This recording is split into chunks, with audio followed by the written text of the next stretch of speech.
Hello, and welcome to the first spoiler episode for episode 2 of Umineko.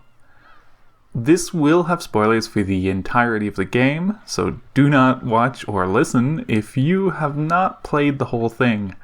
A lot of the stuff I talk about will not make a lot of sense without it, especially in this episode. I'm definitely going to be talking some big stuff. This is going to cover the first part of my Let's Play for episode 2. I've got a good bit to talk about in terms of setting up where episode 2 is going.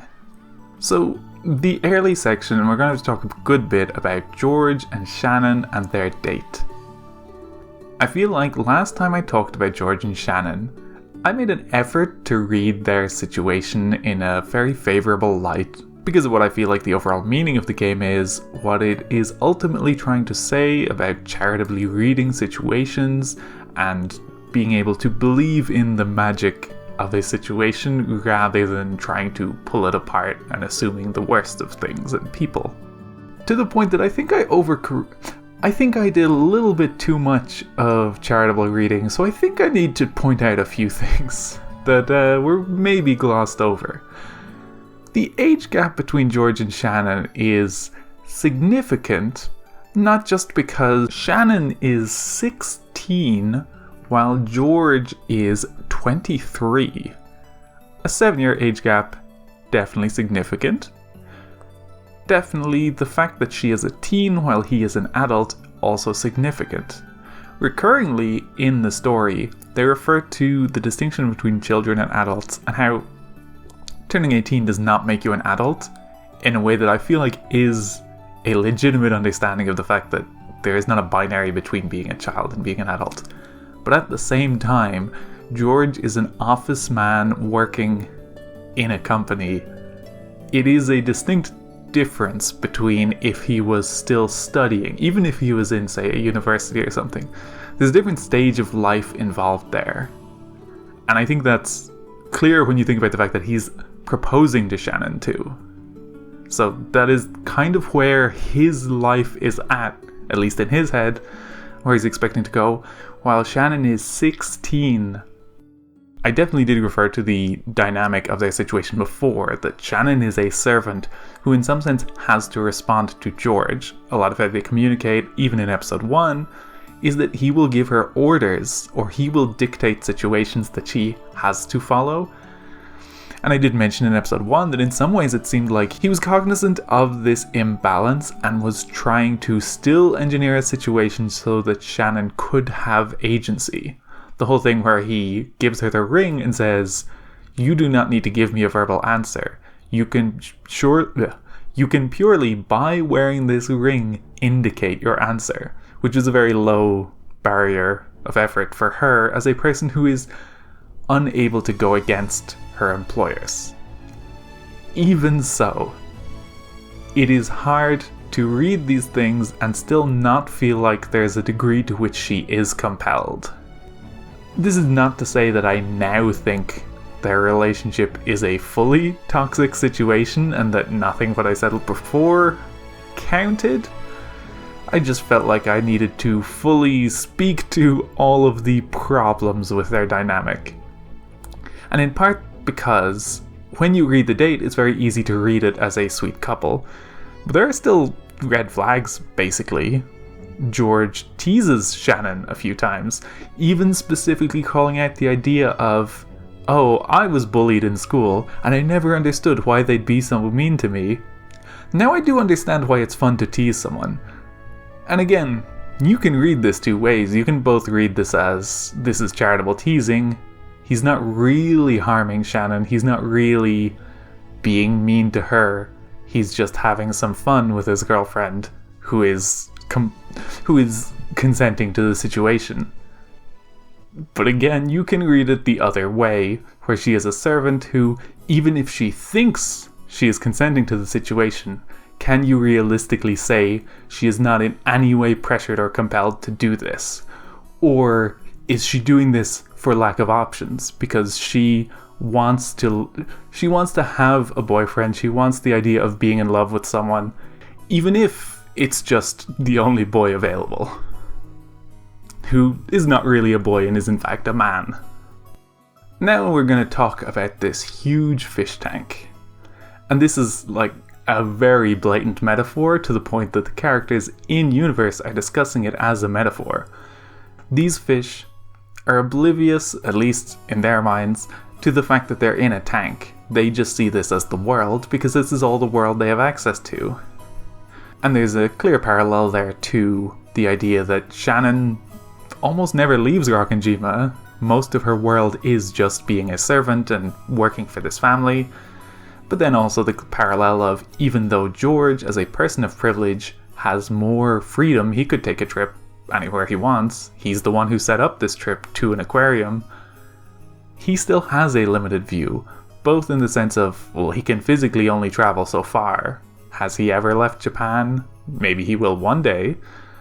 But there's also just the limited point of view of, he is a singular person. He has his own view of the world, his own experience, his own personality, knowledge, and beliefs. And he cannot fully transcend those. By sharing with other people, you can learn more of their worlds, and in doing so, broaden your own view of things. But that is something that you need to share with other people to be able to do.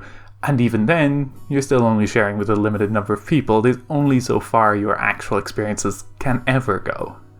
And it is not a coincidence that it is the person who's a member of the servant class who is aware of her limitations and restrictions, and is fully cognizant of the fact that she is living in a tank, while George doesn't quite cop to that without her pointing it out. George is not aware of the ways in which she, and also he, are limited in their world, regardless of how much power or privilege they might have as individuals. And it's important to think about Shannon's perspective on the tank. She is happy for the fish to be there, for this to be their world, and for them to be okay in it. Shannon even says that, in theory, one could be happy in the bottom of a well if that was the whole world to them. And she truly believes in that. Shannon is content with the idea of a small world she can be happy in. Shannon, Cannon, and Beatrice's ideas of love and the world are all going to be compared and contrasted this episode. And I'm pretty sure they're going to change. But it is worth knowing at this moment that Shannon is happy with the idea of a small world, especially if she can share it with a person.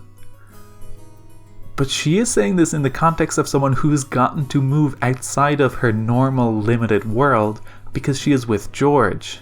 She has been able to escape her well. She has been able to escape her fish tank and go see something a little bit outside of it in a way she normally can't. Cannon is also going to get to have a date later where he'll also have an experience that is outside of his norm. And I think I'll have more to say on this later, but there's an implication that Shannon and Cannon, even though they aren't physically able to leave Rokkenjima, they are tied to it and they cannot go and be people without having another person validate them. And that's to do with the fact of their personhood. They are people who share one body, and in a certain sense, they are people who do not exist unless they are validated by others. And in a way, the implication seems to be that unless they're with George or Jessica to validate them as people, they can't really go out and do things as people. There will be lots to say on this as Beatrice gets to have more dialogue in this episode. Continuing from some of the ways Battler acted in episode 1, it is funny to see both George and Shannon doing their posturing in this, where they're both on a date and trying to act like, oh, I should be demure and just eat a small bit of food and not like seem unhealthy, around two people who know each other better than that and can both break through those facades and just be like, well, I know you normally eat way more than this. You're just doing this for me, don't bother, just eat, be yourself. And I think it's interesting how this is a mutual breaking of the facades. George gets found out first, and then in response says the same to Shannon of like, I don't think this is what you eat normally. And actually, at one point about the teasing that he does to Shannon in general in this, he's, again, doing some of the posturing of playing up his role as the man of the relationship in some way is to tease his cute girlfriend. And it's also a way for him to boost his confidence. When he talks about that he was teased when he was in school and he never understood why other people do it, part of why he's doing it is so he can feel assertive and in control and confident. And again, I don't mean that in necessarily a negative way. It is not inherently per se something he is doing that is shitty because he is just trying to, say, demean his girlfriend for his own confidence. But again, red flags. Realistically, Shannon maybe needs more confidence than George does, even if he feels insecure because he is a person who used to have so much less confidence and had to build it up as an intentional kind of self-improvement goal. And I mean, it's even the case that he refers to, oh, it's so easy to tease her and it's so much fun. I do have to go easy on her. I don't want her to be embarrassed and upset, so I'll be nice and stop doing this. Which, again, you can see that and understand as like, oh, maybe you tease your girlfriend and you're like, I should stop, I'll leave her be, sorry. But also, maybe stop doing it in the first place so much. And one more thing about their relationship dynamic that is, even if not problematic, just makes their relationship a little difficult and strained. Shannon has much more to lose from this situation than George does. Despite what Ava is worried about, George's worst outcome from this relationship is to, quote-unquote, marry poorly. Shannon could get fired. Shannon could have her life made hell. She could marry George and have an awful life where her in-laws hate her guts, think that she's ruined their son's life. They could do a lot. Ava has many ways to make your life miserable. Just look at Nazi. But George is not aware of this. George is pretty good in social situations. We'll talk about that more later. But he's not quite good at understanding that Shannon just lives in a different context, and that he cannot take her out of that context. George can marry Shannon, make her his wife, and that will, in a certain sense, make her a legitimate family member more than them dating. But that does not make her not a servant anymore. These categorizations of people are not black and white. They're not very rigid, rules-based, and clear. The family will still think of her as a servant who married into the family. And definitely think of her as being manipulative for that, because they wouldn't like that she'd married into the family, and so they will construct the narrative that they feel makes it right for them to dislike her. But George is not aware enough of these things. Because when Shannon talks about being so happy it scares her, George doesn't understand why. But the reason is pretty clear. She's scared of being happy because she can lose it. Shannon has lived as furniture, with a grey life of no real ups and downs, maybe a content life, but not one with a lot of happiness or a lot of sadness. At least from her point of view. The way she has lived as furniture makes things a little more even. Being this happy means that she has gained a significant source of happiness that could be taken away and could become a huge source of sadness. Even just reverting to her previous state would be a huge decline from where she is right now. That is the nature of being a person who has something that makes you happy. That is the nature of being a person. By not being furniture that is indifferent and unmoved, you can be sad. You can have you can have your love taken away or destroyed or diminished. And she's worried about all of those things, because she is very aware of all the ways it can happen. And she's going to be reminded of it in a little while too. And Shannon talks about the fact that they are on this date at all comes from magic. It is a miracle. And she means this in a very literal sense. George at first is like agreeable about, yes, I guess you could call it magic. But then George wants to divert to the idea that it is their effort has caused this situation. Because to George, that's very true. That's George's philosophy in general.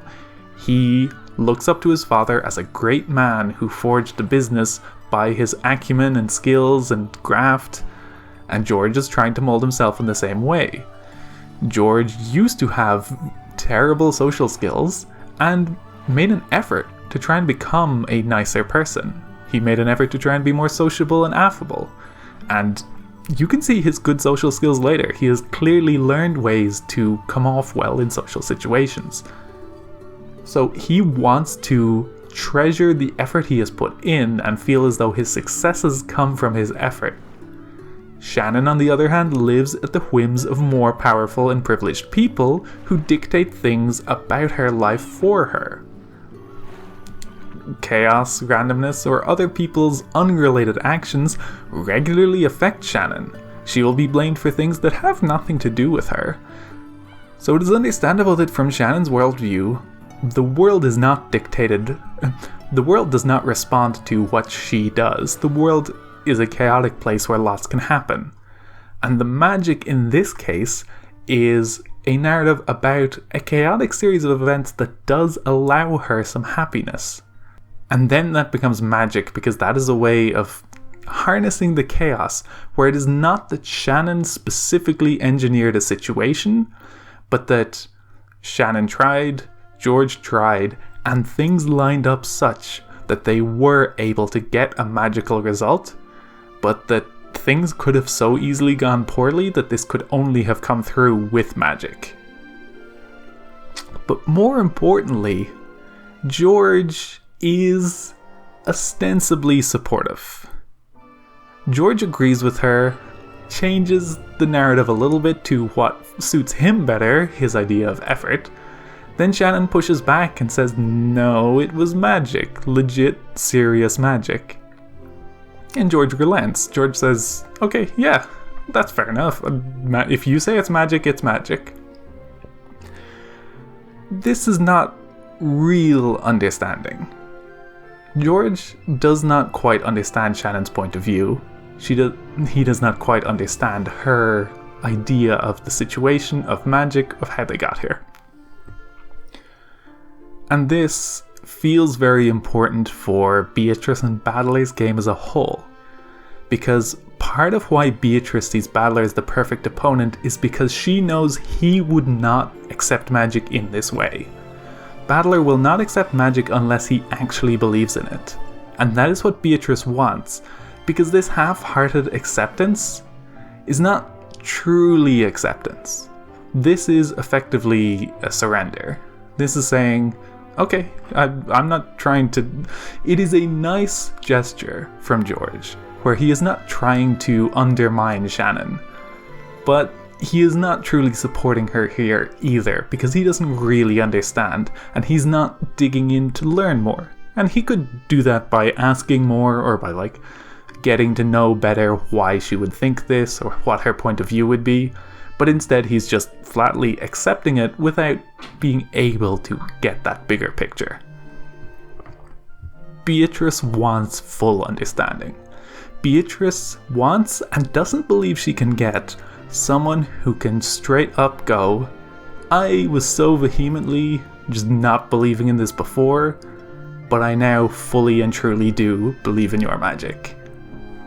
She cannot get that from George because George just doesn't have the same stubbornness as Battler.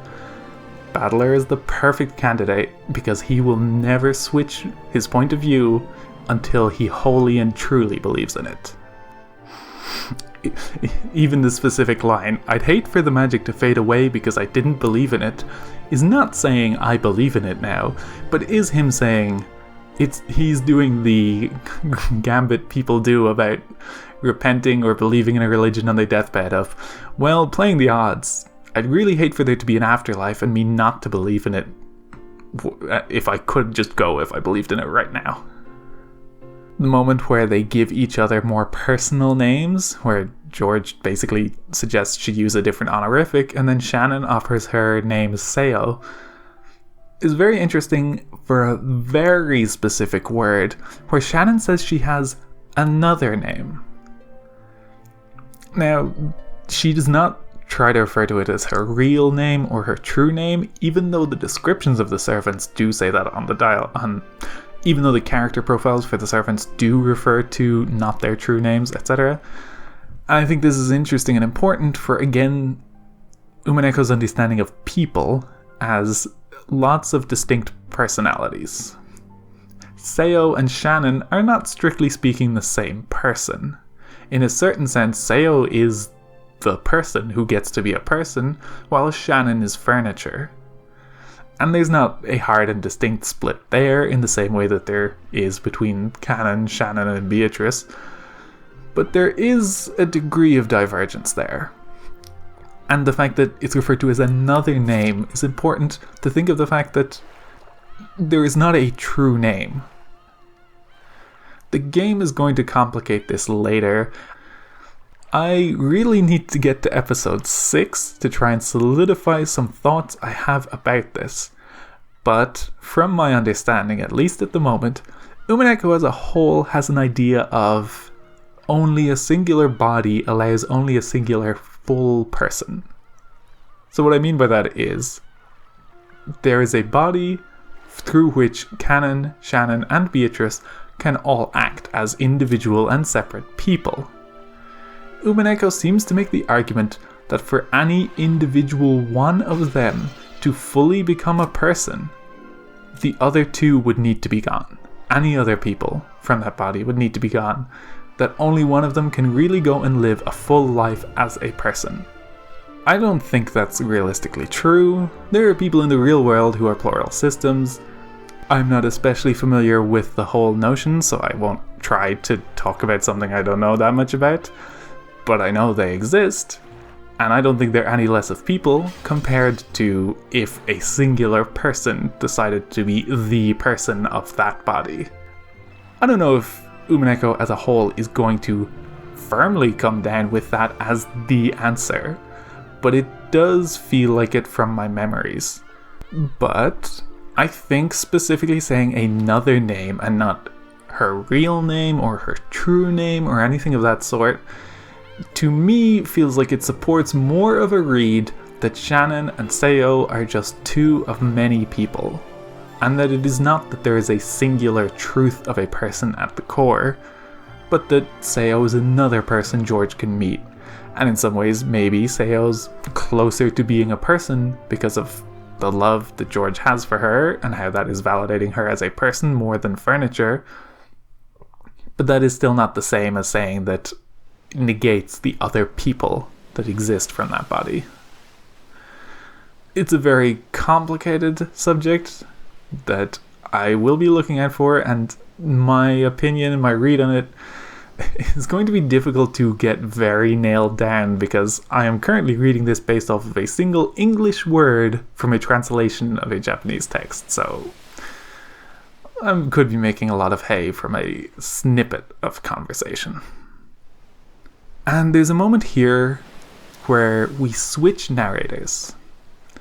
Now, maybe I wasn't paying enough attention in episode 1, but broadly speaking, I feel like episode 1 had either a fairly omniscient narrator or Battler as the narrator.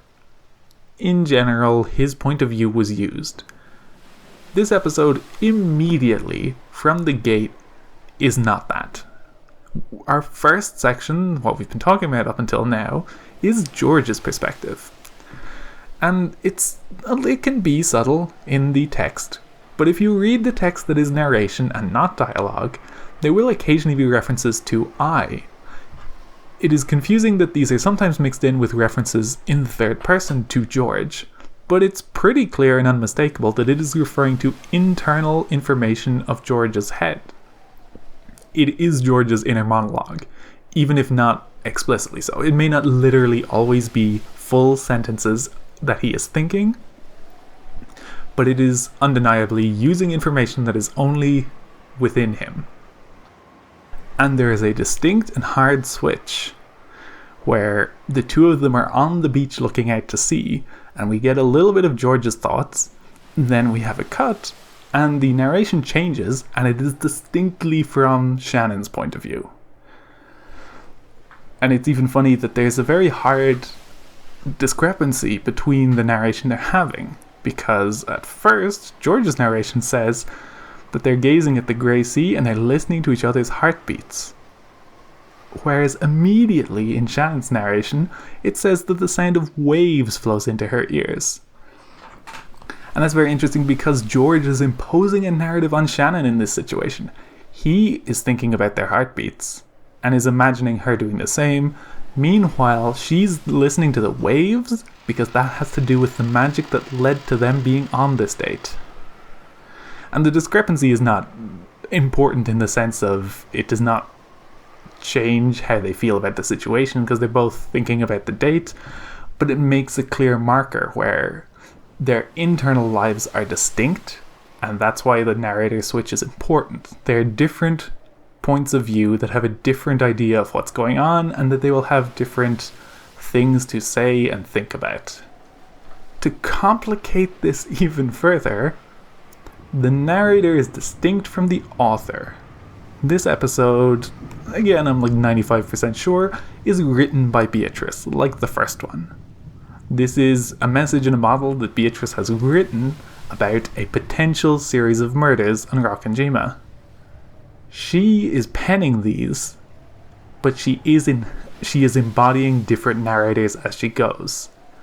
And especially early on, this will hop between lots of different narrators, and often doesn't seem to be in Baudelaires' head, and in part that's because Baudelaire is not taking a very active participation until the murders start to happen. I'm not going to necessarily point out every single time who is narrating in what situation, but it's a lens I'm trying to view the rest of the episodes with and thinking about in this scene, whose narration is it and why might that affect both their understanding of the facts, because that's very important for magic's sake, and how they're describing things, and how Beatrice is writing them describing things. So, skipping ahead a little bit to on Rokkenjima, where there's a family gathering, but only a smaller one, where it's George's family visiting the head family. We can see some contrasting social skills in this situation. Ava is very adept at using her social skills for evil. Notice how she obviously is putting down Nazi, that's old hat at this point. But she's also complimenting Jessica in a way that undermines Nazi and their family and creates conflict. Ava noticing Jessica's makeup, it's encouraging Jessica in anything that will not improve her as a potential heir to the Ashuramiya family, while also engendering some frustration from Jessica with the fact that Nazi has not praised her in this way, and ideally getting Jessica to be snippy with Nazi, which works because it's pretty easy to get those two to fight. And Klaus having atrocious social skills, literally useless man, most useless husband in this group, I think. Most useless husband of the family. Maybe better than Rose's absentee. Maybe better than the absentee father of Maria, but honestly, not that convinced. Kraus utterly takes Ava's bait. He will chastise Jessica in a general sense of defending Nazi, but as soon as Ava is insulting Nazi, Kraus does not cop to it or just supports her. It's not entirely clear because when Ava's messing with Nazi and going, maybe you should read your headache medication, maybe that'll make it work better, Kraus is like, ho, worth a try, seems like a good idea. He's either knowingly or unknowingly failing to support her wife while she is being criticized by Ava. A brief narrating note, this section again seems to be narrated by Shannon, and it's worth thinking about too that one of the ways that the narration affects things is that even the narrators have to narrate things about themselves. So For instance, Shannon will talk about her shaking fingers, how she's not being graceful, and you couldn't call it that at all. And she degrades herself a little bit and is very harsh on herself. And that's very meaningful because if this was an omniscient third-person narrator, you'd half read these as just truths, but you can't read them as truths. These are filtered through the lens of Shannon because it is her point of view we're seeing. And it's also, again, filtered through the lens of Beatrice's writing this. Beatrice has an idea about the servant-master relationship and how shitty it is and how much it is affecting Shannon. But going back to the differing social skills of people involved here, George shows a very deft hand at social manipulation. Like Ava, he knows how to maneuver a conversation and how to do it in a subtle enough way that it's not blatant. And he is using it for better reasons than Ava, because he is using it to try and help out Shannon when she stumbles a bit. Also, some very clear distinctions being made between Ashuramias and servants, and how poorly they are treated.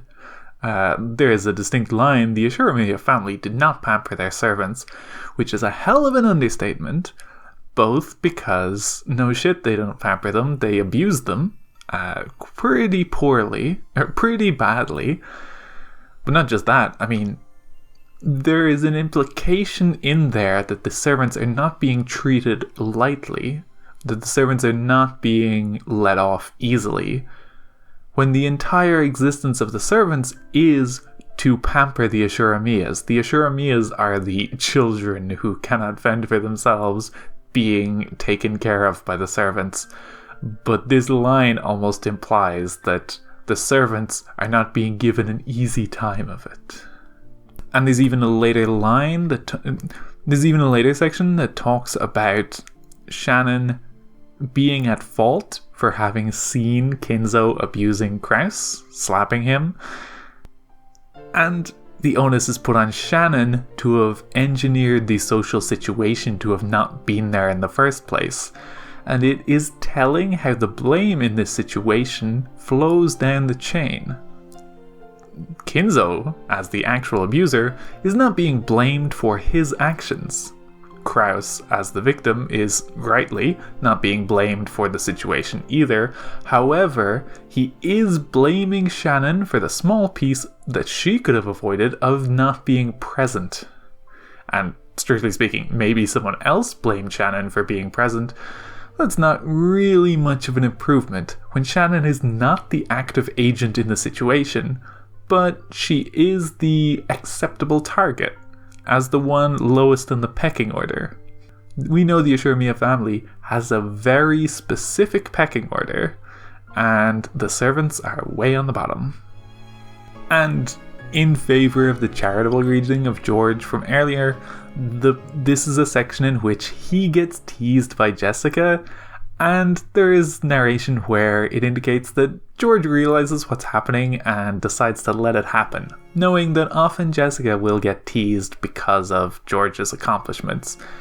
So you can see the charitable reading there of George understands that teasing goes around. He can be teased, and he is not bristling at this as a topic. And he is not bristling at the very idea. In this section with Ava coming out to talk to them all and give marriage advice, it's interesting how Ava is described as loving George. And we talked a little bit about this in episode 1, where Ava loving George does not mean she's necessarily doing what is the best choice for him, so much as she is doing what she believes is best for him.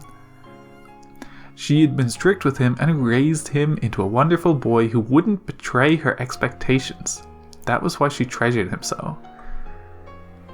There's a very distinct implication that he exists to be her unfulfilled life, and that she would love George no matter what.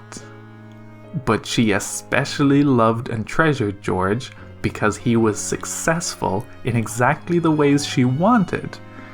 And it's not hard to look at George and think that perhaps part of how he molded himself into a success in a certain respect is because of this expectation.